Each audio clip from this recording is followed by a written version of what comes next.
pape Paul VI, il nous disait que le mal de ce monde, c'est qu'on a perdu l'essence du péché. Notre conscience n'est pas assez éclairée pour discerner ce qui est bien et ce qui est mal. C'est-à-dire que je trouve qu'aujourd'hui, la vision du bien et du mal, c'est quelque chose de très personnel. Il n'y a pas...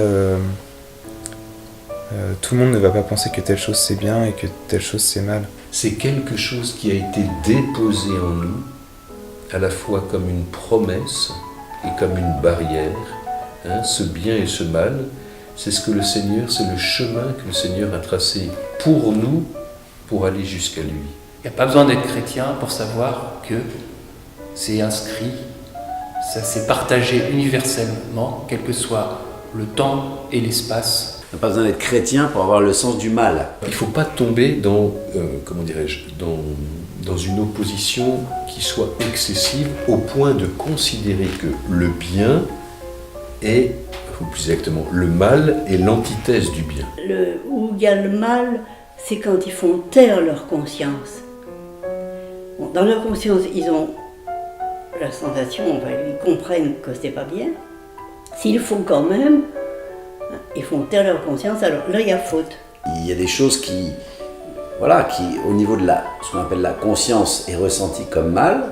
Maintenant, cette conscience, elle peut être, obscurcie par l'habitude du péché, par la culture de notre société, quelle que soit la génération où on se situe, qui fait qu'on est influencé par les pensées ambiantes, aujourd'hui on pourrait dire par la pensée unique, qui relativise toute chose, qui veut déculpabiliser systématiquement les personnes. Si c'est bien pour toi, eh ben tant mieux. Si c'est bien pour moi, eh bien tant mieux. C'est pas forcément bien pour l'autre. Donc il y a un vrai relativisme, je pense, qui est présent dans notre société. Depuis toujours et pour toujours, deux principes cosmiques s'affrontent, le bien et le mal. Le bien, c'est ce qui me met en paix. Le mal, c'est ce qui me trouble.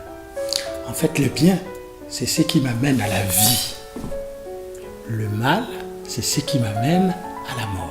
Alors il faut bien voir que le bien ne s'oppose pas au mal, ou plutôt le mal ne s'oppose pas au bien, comme deux principes qui seraient équivalents. Le mal, c'est l'absence de bien, c'est la négation du bien, mais ce qui est infiniment premier, c'est le bien, et ce qui perdurera pour toujours, c'est uniquement le bien. L'acte moralement bon suppose à la fois la bonté de l'objet, sa fin et ses circonstances. Bon, un exemple, je fais l'aumône, c'est un geste qui est bon. Mais si je le fais par gloriole pour dire, moi, vous voyez, je suis généreuse, je donne beaucoup, alors la fin de mon geste n'est plus bon. À mon avis, ce sont surtout les premiers actes de péché qui sont importants. Parce qu'après, on a l'habitude et la capacité à discerner du bien du mal est obscurcie. Et personne sur Terre, quelle que soit la personne humaine, peut dire que tuer est quelque chose de bon. Et donc à partir de ce moment-là, si on dit qu'il y a des choses qui sont universellement mauvaises et des choses universellement bonnes, eh ben, ça nous amène à nous poser la question de qu'est-ce qui est bon et mauvais dans chaque chose. Le bien et le mal, ce n'est pas objectivement « alors, qu'est-ce que je vais choisir aujourd'hui ?» Parce que celui qui l'a déposé en nous ne l'a pas simplement fait comme un choix. Ce n'est pas un supermarché, Dieu. Il dit, c'est vrai qu'il y a une possibilité de me dire non, mais je t'en supplie, mon enfant, ne le fais pas. Si tu ne le fais pas par respect pour toi, fais-le par amour pour moi. Dieu qui nous dit, voilà, je mets devant toi deux voies. Une voie qui te conduira au bien, à la vie. Il y a une autre voie qui te conduira au mal, à la mort. Et alors Dieu, là, il nous supplie de choisir la voie qui nous conduit au bien, de choisir la voie qui nous conduit à la vie. On ne peut jamais avoir une notion très définie du bien comme du mal.